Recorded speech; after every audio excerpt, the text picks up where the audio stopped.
Hello everyone. Welcome to United States News. China snipes at Biden's big climate win. Can the U.S. deliver? The U.S. just enacted its biggest ever climate law with massive investments in clean energy that will help significantly slash greenhouse gas emissions. But euphoria over the achievement is dimmed by a sobering reality.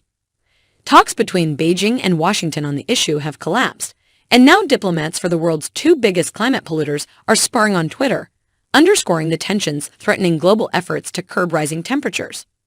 The online spat began when Nicholas Burns, the U.S. ambassador to China, took a victory lap on Twitter. The U.S. is acting on climate change, he boasted. The recent bill passed by Congress is the largest climate investment in our history and could lead to a roughly 40% reduction in U.S. emissions by 2030. Burns ended with a parting shot, insisting that China should follow the U.S. lead and reconsider its suspension of climate cooperation with the U.S.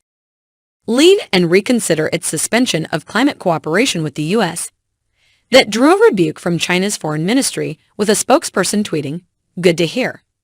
But what matters is, can the U.S. deliver?" Cooperation between the U.S. and China, which together account for more than 40% of global greenhouse gas emissions, is crucial to the international effort to fight climate change. The online skirmish lays bare long-standing climate tensions between the two nations, with Beijing frustrated about Washington's history of setting aggressive climate goals and demanding the same from other countries, then falling short on meeting them. Under former President Donald Trump, the U.S. walked away from the Paris Agreement. Under both Trump and President Joe Biden, the country has fallen short of its promise to deliver billions in climate funding for developing and vulnerable nations. The new law, in combination with a measure enacted in July that devotes $52 billion to domestic semiconductor manufacturing, marks a sea change in the U.S. approach to clean energy investment. Both measures also threaten China's dominance of clean energy technology, from solar panels to batteries. The Inflation Reduction Act, for instance, bars electric vehicle tax credits for cars whose batteries were sourced from China by 2024. Yet the investments unleashed by the new U.S. law alone won't be enough to meet the nation's pledge under the Paris Agreement to slash greenhouse gas emissions at least 50% from 2005 levels by the end of the decade. Independent analysis by the Rhodium Group puts the likely trajectory under the law at between 32% and 42% by 2030. Supporters say the $374 billion in direct climate and clean energy spending under the measure promises to unlock billions more in private investment, while triggering heartier action by corporations and local governments to tackle greenhouse gas emissions. Still, when both public and private investments are considered, China has been the biggest spender on accelerating the energy transition, according to data compiled by Bloomberg NEF.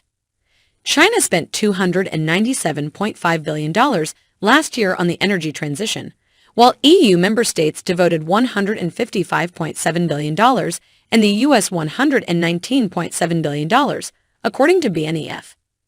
Yet China also has plans for 169 new and expanded coal projects, deepening the country's reliance on the fossil fuel at a time when climate change demands a pivot toward lower-emitting power sources.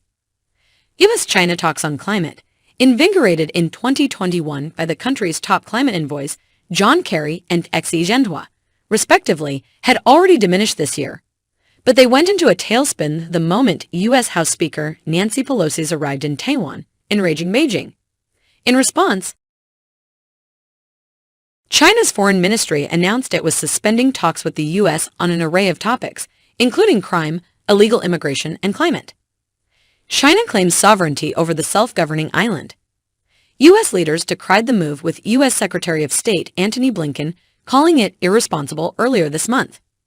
"We should not hold hostage cooperation on matters of global concern because of differences between our two countries," Blinken said. The breakdown in talks has alarmed climate activists who say multilateral action is critical to address the global threat. If the world's top two greenhouse gas emitters aren't talking, that diminishes the chance for united global progress, which was already in jeopardy because of Russia's invasion of Ukraine and an energy crisis in Europe. Initially, the U.S. law stoked some calls for China to move faster to reduce its coal consumption.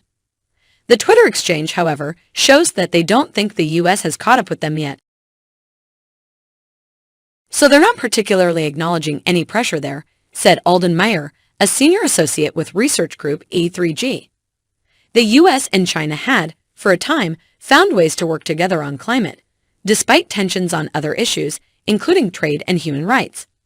For instance, at last November's UN Climate Summit, the two countries unveiled a wide-ranging agreement to advance clean energy, combat deforestation, and tackle methane emissions.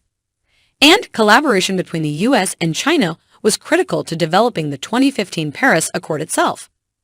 The Twitter exchange underscores how much other issues have now intruded on climate diplomacy.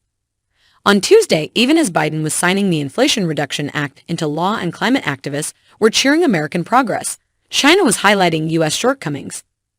In a tweet, China's foreign ministry said the U.S. should lift sanctions on Chinese solar exports and follow through with its pledge to deliver billions in climate finance,